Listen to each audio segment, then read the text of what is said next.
back for some more Mogsymakes. Today I'm heading off to Tamworth Castle, where I'm going to be running a Battle of Bosworth scenario using Midgard Heroic Battles. Tamworth Wargames Club run a few public games of the year at the castle, and when I learned the theme was medieval and my calendar was clear, I didn't need asking twice to go and pay them a visit. I've always been fascinated by the Wars of the Roses, and growing up near Warwick Castle as a kid, I had a fair bit of exposure to the history of the Cousins' War of the 15th century. It's a great gaming period and nowadays is extremely well served with miniatures, rules and books.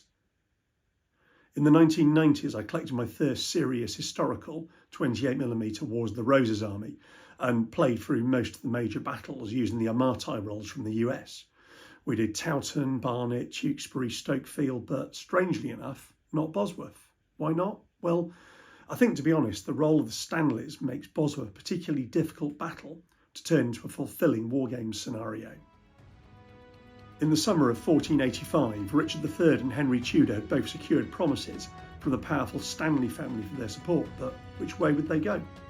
They turned up as the royalist army was facing off against the rebels, and whichever force they joined would probably win.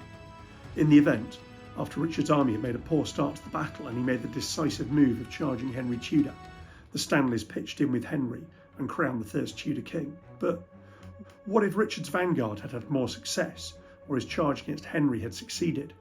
Would the Stanleys have continued sitting on the fence? Probably not. There's also another what if. The Duke of Northumberland's men apparently did nothing at the battle despite being present in large numbers. Was it a case of cold feet? Or was their advance hampered by the marshy terrain and the fighting was over before they were able to join it? We just don't know. But it's something that makes an interesting thing to model in the scenario.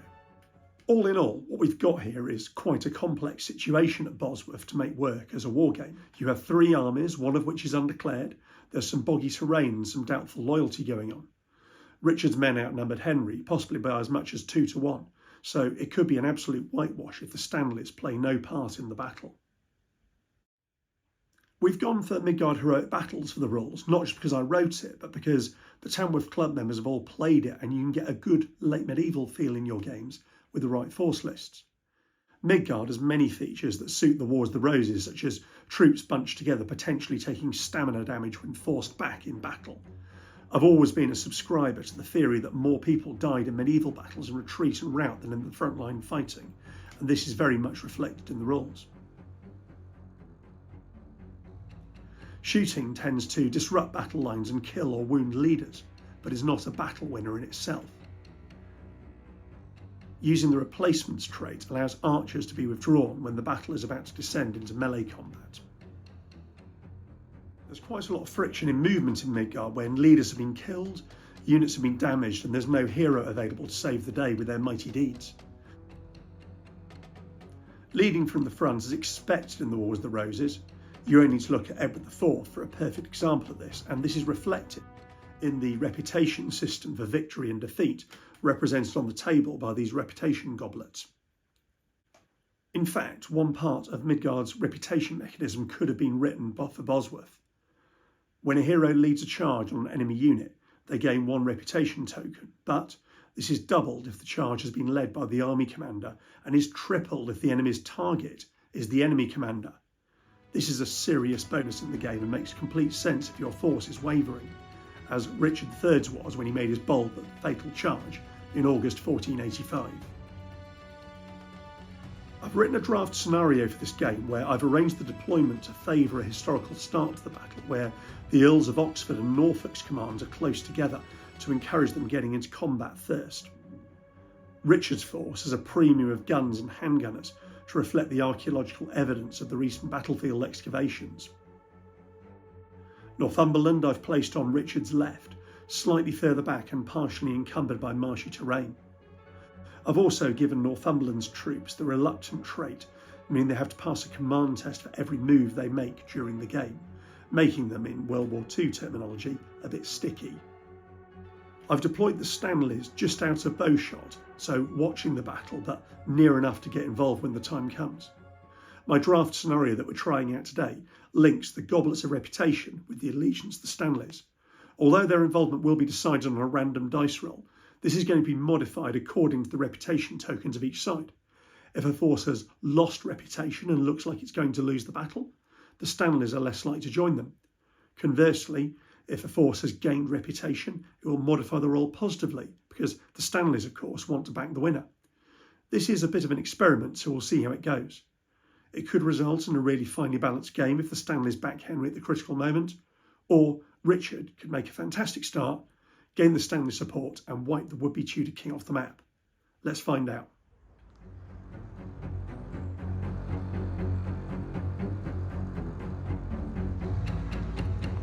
Here we are at Tamworth Castle.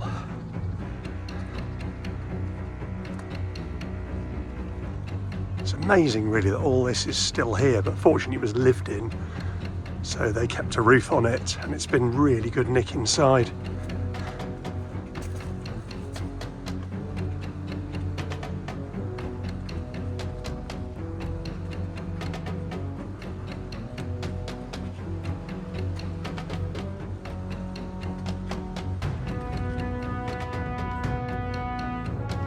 Wow. There are worse places to put on a game than this. What's in the hall?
Right, here we are at the end of turn two. So Henry Tudor is doing very well. Rob, in the guise of Henry Tudor, has been delegated to throw the dice. Let's see what you get, Rob.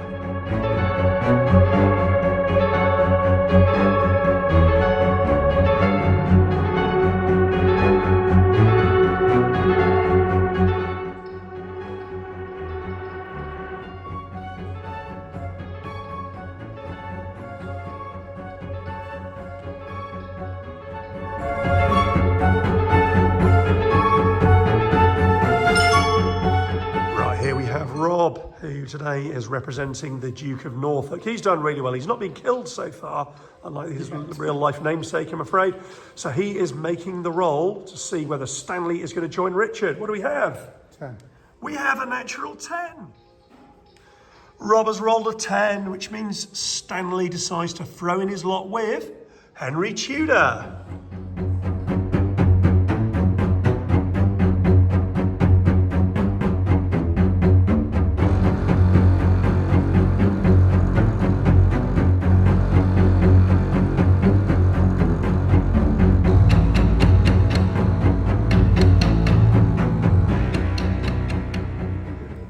It's turn 4, and down here on the end of the Yorkist line, Henry Percy, Duke of Northumberland, has got involved, but his troops are pretty sticky.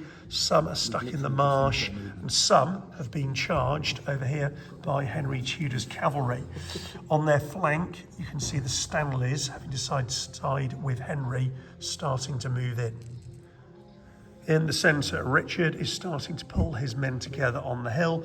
Here we have Sir John Savage leading the Lancastrian charge, or should I say Tudor charge.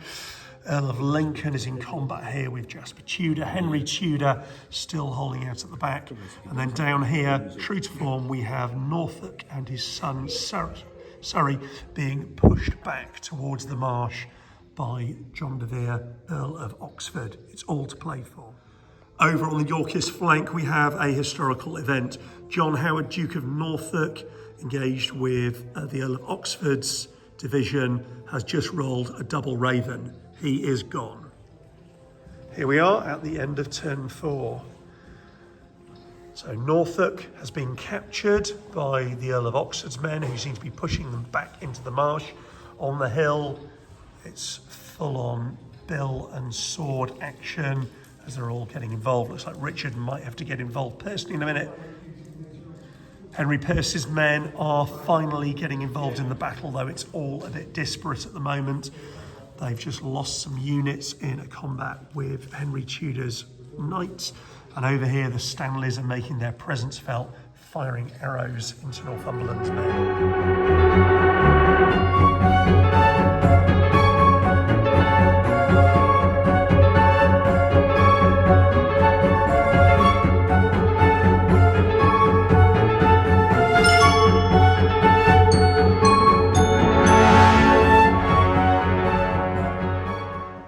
It's turn 5 and the game has ended with defeat for Richard. The Stanleys up here have made the difference. Northumberland's men are still fighting their way through the bog. Some have perished on the way, and Richard's men are still engaged across their front with Henry Tudor. But over on the right, they've broken through.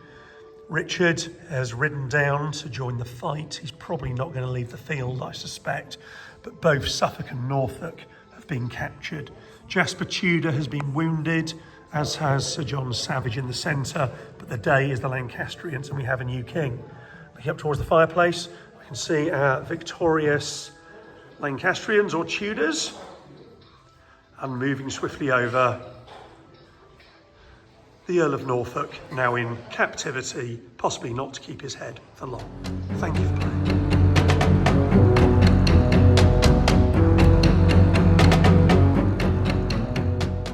Oh well, history was repeated, and Henry Tudor is now headed for the throne, so Henry VIII is all coming up. Well, that was a great day out at Tamworth. I'm really pleased with how the scenario played. I'll want to play test it a bit more before publishing it in some form or another, but I need to say a massive thank you to our players who really embraced the unpredictability of the situation. I need to thank Tamworth Castle for having us. It's always great to be able to bring gaming of this sort to the public in a historic location. Also, big thanks to Tamworth Wargames Club for the invitation and being my guinea pigs for trying out this new scenario. Please like and subscribe and comment below if you'd like to see more Midgard or Wars of the Roses content. See you again.